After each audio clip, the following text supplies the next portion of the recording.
হ্যাঁ মা, আচ্ছা ঠিক আছে, আমি এখনই টাকা পাঠিয়ে দিব। এত জরুরি দরকার, আমাকে আরো আগে বললে আমি আরো আগেই টাকাগুলো তোমাকে সঠিকভাবে পাঠিয়ে দিতাম। ফোনটা রেখে। ও আচ্ছা। আচ্ছা মা, আমি পরে ফোন দিচ্ছি। হ্যাঁ, পাঠাও বেশি করে টাকা, আরো বেশি করে টাকা পাঠাও। বাবার বাসায় টাকা পাঠায় এভাবে আমার টাকাগুলো শেষ করছো না? এর জন্যই তো বলি আমার টাকা যায় কোথায়। টাকা থাকে না, মানি ব্যাগে টাকা থাকে না, বিকাশে থাকে না, ব্যাংক অ্যাকাউন্ট থেকে ট্রান্সফার হয়, টাকা যায় কোথায়? আজকে দেখলাম, ধরা তো পড়ে গেল না? এভাবেই টাকাগুলো সংসার থেকে হঠাৎ আর সংসারটা আমার দিন দিন অবহেলিত হচ্ছে, সংসারের সুখ শান্তি চলে যাচ্ছে এই কারণে শুধু। আগে আমার কথা শোনো তো, তুমি শোনো।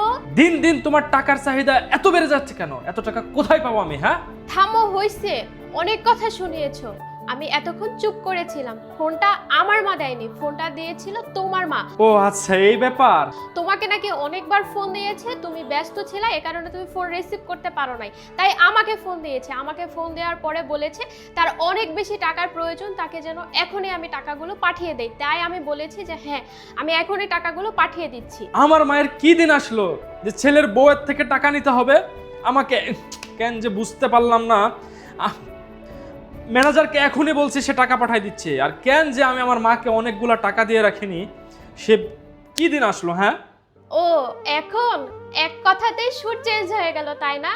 তোমার মা মানে আপন আর আমার মা মানে পর। এই জায়গায় আমার মা ফোন দিয়ে যদি টাকা চাইতো, কি এমন আহামরি হয়ে যাইতো? তোমার কি সবকিছু শেষ হয়ে যাইতো?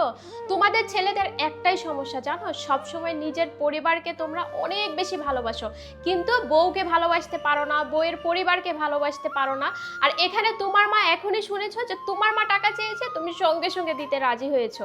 আর আমার মা অসুস্থ থাকলে তুমি তো কখনো খোঁজও নাও না, আর টাকা পয়সার বিষয় তো আলাদাই। আর আজকে যদি আমি তোমার মাকে বলতাম যে না আমি টাকা দিতে পারবো না, তাহলে আমি হয়ে যাইতাম পৃথিবীর সবচাইতে খারাপ বৌমা। আর একটা সংসার সব সময় দেখে রাখে বা টিকিয়ে রাখে একজন মেয়ে বা ঘরের বউ।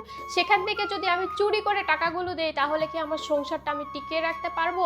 অনেকগুলো কথা শুনিয়েছো। আমার বাবা মাকে যদি আমার টাকা দিতেই হয়, তোমার কাছ থেকে পারমিশন নিব, তারপরে আমি আমার বাবা মাকে টাকা দিব। আসলে তোমরা ছেলেরা সব সময় বাড়ির বউয়ের ভুল ধরার জন্য বসে থাকো, কি করে তার ভুল ধরে তাকে দুইটা কথা শুনিয়ে দেওয়া যায়। আর আমি তো পড়ার ঘরের মেয়ে না, আমার উপরে তো সব মিথ্যা কথা অনায়াসে চাপিয়ে দেওয়া যায়।